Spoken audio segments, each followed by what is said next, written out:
সামাজিক যোগাযোগ মাধ্যমে অশালীন মন্তব্যের জেরে চট্টগ্রামের হাটহাজারীতে দুপক্ষের মধ্যে উত্তেজনা বিরাজ করছে।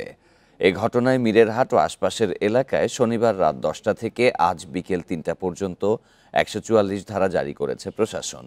এ নিয়ে আরও জানাতে চট্টগ্রাম থেকে যোগ দিচ্ছেন সহকর্মী আবদুল্লাহ রাকিব। 144 ধারা তো এখনো বলবৎ রয়েছে, বিকেল 3টা পর্যন্ত যা থাকবে। তো এলাকার পরিস্থিতি এখন কেমন দেখা যাচ্ছে? যাকে আটক করা হয়েছে তার কাছ থেকে পুলিশ কোনো তথ্য পেয়েছে কি?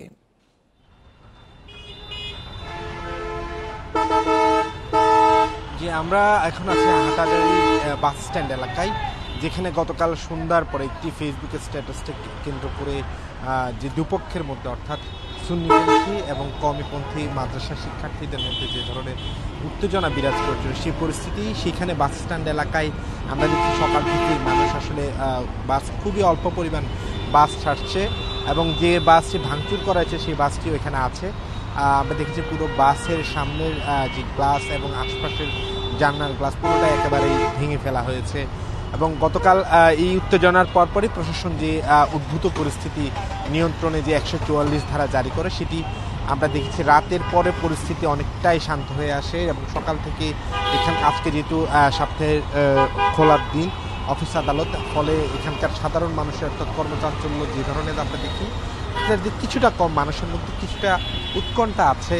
এবং যেহেতু এটি একটি গুরুত্বপূর্ণ চট্টগ্রাম শহরের জেলার জন্য, যেখান থেকে আসলে রাঙ্গামাটি খাগড়াছড়ি এই দুই অংশের সাথে আসলে সংযুক্ত এই এলাকাটি এবং বিস্তীর্ণ এলাকা, এবং এখানকার যে ধর্ম বিভিন্ন ধর্মের আসলে বিভিন্ন অনুসারীর মানুষজন এই এলাকাটিতে বসবাস, ফলে এখানকার যে সাম্প্রদায়িক অর্থাৎ সম্প্রীতি রক্ষার জন্য যে বিষয়টি জরুরি, সেটি আসলে এখানকার যারা বিভিন্ন ধর্মের অনুসারী আছে, বিশেষ করে এখানকার বড় একটি মাদ্রাসা রয়েছে এবং সুন্নি আকীদার মানুষজনেরও বসবাস রয়েছে, ফলে দুপক্ষের মধ্যে যে একটি ভুল বোঝাবুঝি, সেই ভুল বোঝাবুঝিকে কেন্দ্র করেই গতকালকে এই ঘটনা, এবং সেই ঘটনার পরে প্রশাসনের তরফ থেকে আসলে চেষ্টা করা হচ্ছে যার মাধ্যমে অর্থাৎ যে ছেলেকে আসলে গ্রেফতার করা হয়েছে গতকাল রাতে, তা সে আসলে বলছে সে আসলে কোনো ধরনের রাজনৈতিক কারণে নয়, সে আসলে বিষয়টি কেন করেছে কী করে দিচ্ছে সেই বিষয়টি আসলে পুলিশ খতিয়ে দেখছে। তবে সে বলছে সে আসলে নিছক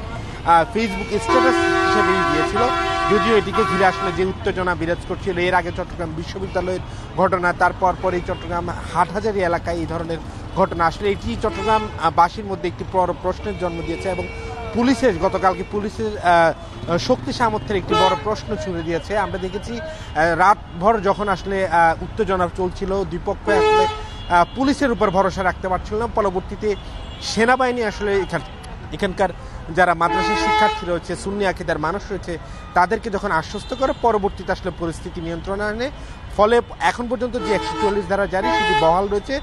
দোকানপাট কিছুটা অনেকটাই কম খুলেছে এবং সাধারণ মানুষের মধ্যে উৎকণ্ঠা এখনো রয়েছে। চট্টগ্রাম থেকে জানাচ্ছিলেন সহকর্মী আবদুল্লাহ রাকিব।